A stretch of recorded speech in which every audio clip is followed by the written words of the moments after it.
নির্বাচনের পিআর পদ্ধতি, সংখ্যানুপাতিক হারের যেই প্রস্তাবনাকে কেন্দ্র করে বাংলাদেশের রাজনীতিতে দুটি পক্ষ মারমুখী এবং আক্রমণমুখী হয়ে উঠেছে। বাংলাদেশ খেলাফত মজলিস দেশের ভবিষ্যতের স্বার্থে এটাকে উদ্বেগজনক কার্যকলাপ হিসেবে চিহ্নিত করছে। এজন্য আমরা বাংলাদেশ খেলাফত মজলিস পিআর পদ্ধতিকে কেন্দ্র করে সৃষ্ট এই বিতর্ক নিরসনে জাতির জন্য কল্যাণকর যেই প্রস্তাবনা উপস্থাপন করেছি, বিএনপি, জামায়াতে ইসলামী সহ সকল রাজনৈতিক দলগুলোকে বাংলাদেশ খেলাফত মজলিসের উত্থাপিত ভারসাম্যপূর্ণ সেই নির্বাচনী প্রস্তাবনাকে বিবেচনায় নিয়ে সেটা কার্যকর করার আহ্বান জানাই। বাংলাদেশ খেলাফত মজলিস বলেছে, আজকে জাতীয় ঐক্যমত্য কমিশনে সকল রাজনৈতিক পক্ষগুলো একটি বিষয়ে ঐক্যমত পোষণ করেছে, সেটি হলো আগামীর বাংলাদেশে দ্বিকক্ষ বিশিষ্ট সংসদ গঠিত হবে। নিম্ন কক্ষে 300 থেকে 400 সদস্য থাকবে, উচ্চ কক্ষে 100 সদস্য থাকবে। এই বিষয়গুলোতে মোটামুটি সকল দলের রাজনৈতিক পক্ষের ঐক্যমত্য প্রতিষ্ঠিত হয়েছে। এখন যেই বিভেদ, সেটা হলো নির্বাচন ব্যবস্থার পদ্ধতিগত বিভেদ। সেই ক্ষেত্রে এক পক্ষ পিআরের পক্ষ নিচ্ছে, সংখ্যানুপাতিক হারে নির্বাচনের পক্ষ নিচ্ছে, আরেক পক্ষ সকল জোর দিয়ে, সকল শক্তি দিয়ে সেটাকে প্রতিহত করার ডাক দিচ্ছে। ভ্রাতৃঘাতী এই হানাহানি বন্ধ করবার জন্য বাংলাদেশ খেলাফত মজলিস মনে করে যে উভয় পক্ষের ছাড় দিয়ে মাঝামাঝি একটি পন্থায় আসা, এটি হবে আগামীর বাংলাদেশের জন্য স্বার্থ রক্ষার একমাত্র পথ। এজন্য আমরা বলেছি, এর মাঝামাঝি পথ হলো সংসদের উচ্চ কক্ষ সম্পূর্ণ সংখ্যানুপাতিক হারে সদস্য নির্বাচিত হোক, নিম্ন কক্ষে আংশিক ক্ষুদ্র অংশে সংখ্যানুপাতিক হারে পিআর পদ্ধতি কার্যকর করার প্রস্তাবনা জমা দিয়েছে বাংলাদেশ খেলাফত মজলিস। তার অর্থ হলো পিআর পদ্ধতির, সংখ্যানুপাতিক হারে নির্বাচনের পদ্ধতির যেই সমালোচনাগুলো, যেই দুর্বলতাগুলো দেখানো হচ্ছে এবং প্রকৃত যেই দুর্বলতা রয়েছে, সেই দুর্বলতার সমস্যাগুলো সমাধান করবার জন্য আমরা মনে করি সরাসরি বর্তমান বাংলাদেশে যেমনি ভাবে 300 আসনে সরাসরি জনগণের ভোটে সংসদ সদস্য নির্বাচিত হয়, এই চলমান পদ্ধতি বহাল থাকুক। অর্থাৎ 300 আসনে সর্বোচ্চ ভোট প্রাপ্ত ব্যক্তি বিজয়ী হিসেবে সংসদ সদস্য নির্বাচিত হবে। এরপরে 300 সদস্য নির্বাচিত হওয়ার পর শুরু হবে সংখ্যানুপাতিক হারের হিসাব। অর্থাৎ অংশগ্রহণকারী প্রতিদ্বন্দ্বী দলগুলোর ভোটের অনুপাত হিসাব করতে হবে। সংখ্যানুপাতিক হারে নির্বাচনে অংশগ্রহণকারী সকল প্রতিযোগী দলগুলো কে কোন দল কত পার্সেন্ট ভোট পেয়েছে, সেই ভোটের অনুপাত হিসাব করা হবে। যারা যত অনুপাতে ভোট পেয়েছে হিসাব করতে হবে 300 আসনের মধ্যে নির্বাচিত সংসদ সদস্যদের মধ্যে আনুপাতিক হারে কোন দল কতটি সংসদীয় আসন লাভ করলো।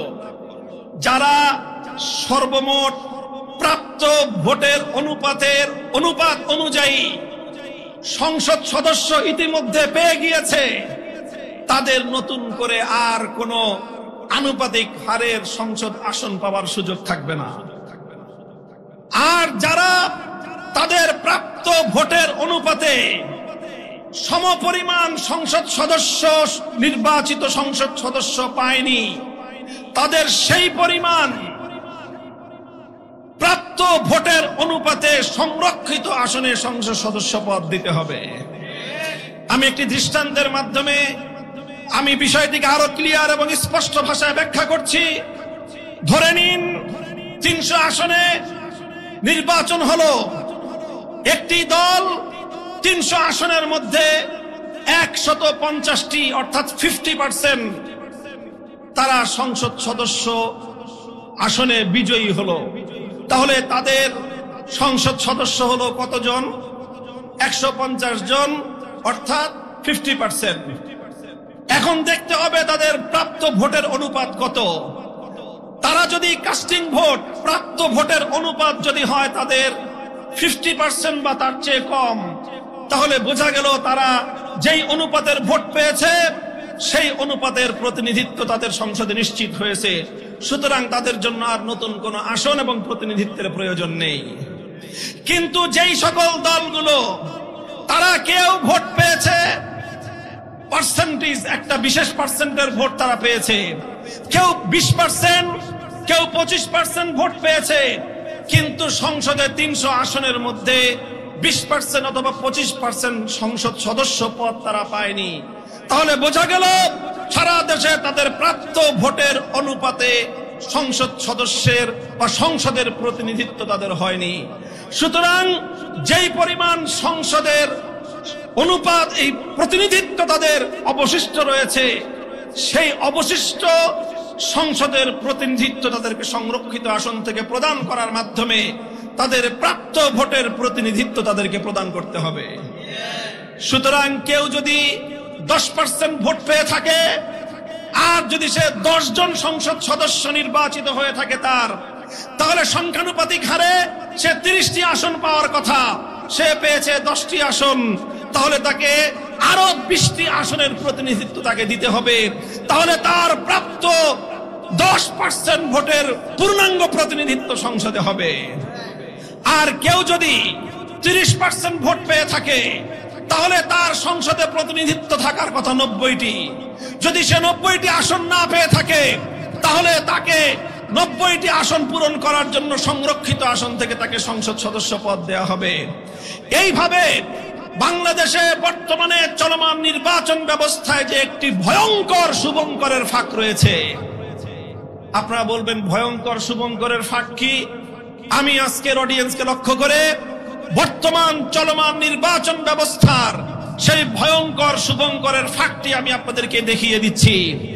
বর্তমান এই চলমান নির্বাচন ব্যবস্থায় অধিকাংশ ভোটারদের, যারা ভোটাধিকার প্রয়োগ করে, তাদের অধিকাংশ ভোটারদের প্রতিনিধিত্ব সংসদে হয় না। দেখা যায় যারা সরকার গঠন করে, অতীতের ফেয়ার ইলেকশন গুলোকে যদি আমরা বিবেচনায় আনি, 2001 সাল এবং 2008 সালের নির্বাচনে দেখা গেল একটি দল 230 আসন অথবা 260 আসন লাভ করলো, অথচ তারা ভোট পেয়েছিল আনুপাতিক হারে 30 থেকে 35% ভোট। 35% ভোট পেয়ে তারা প্রায় 90% সিট দখল করে নিয়ে রাষ্ট্র পরিচালনা করলো, ফ্যাসিবাদকে জন্ম দিল।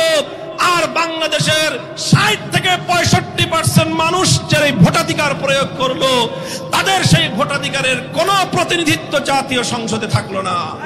কাজে এই শুভঙ্করের ফাঁক বন্ধ করবার জন্য বাংলাদেশ খেলাফত মজলিসের উত্থাপিত এই প্রস্তাবনার আলোকে যদি আগামী দিনে নিম্নকক্ষে আংশিক পিয়ার পদ্ধতি কার্যকর করা হয়, একদিকে পিয়ার পদ্ধতির দুর্বলতার দিকগুলো থেকেও রাষ্ট্র রক্ষা পাবে, আরেকদিকে গোটা বাংলাদেশের ভোটাধিকার প্রয়োগকারী সকল মানুষের ভোটের প্রতিনিধিত্ব জাতীয় সংসদে নিশ্চিত হবে।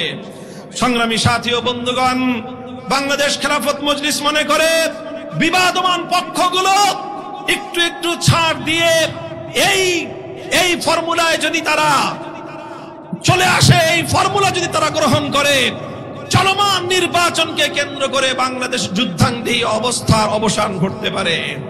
সংগ্রামী সাথী ও বন্ধুগণ, সেই সাথে আমরা বলতে চাই, এই যে সংস্কার কার্যক্রম শুরু হয়েছে, এর অর্থবহ একটা সংস্কার পরিচালনা করা ছাড়া, সংস্কার সাধন করা ছাড়া, নির্বাচন ব্যবস্থায় চলমান দুর্বৃত্তায়নের পথ বন্ধ করা ছাড়া বাংলাদেশে জাতীয় নির্বাচন অনুষ্ঠিত হলে সেটা আবার নতুন করে ফ্যাসিবাদের জন্ম দিবে।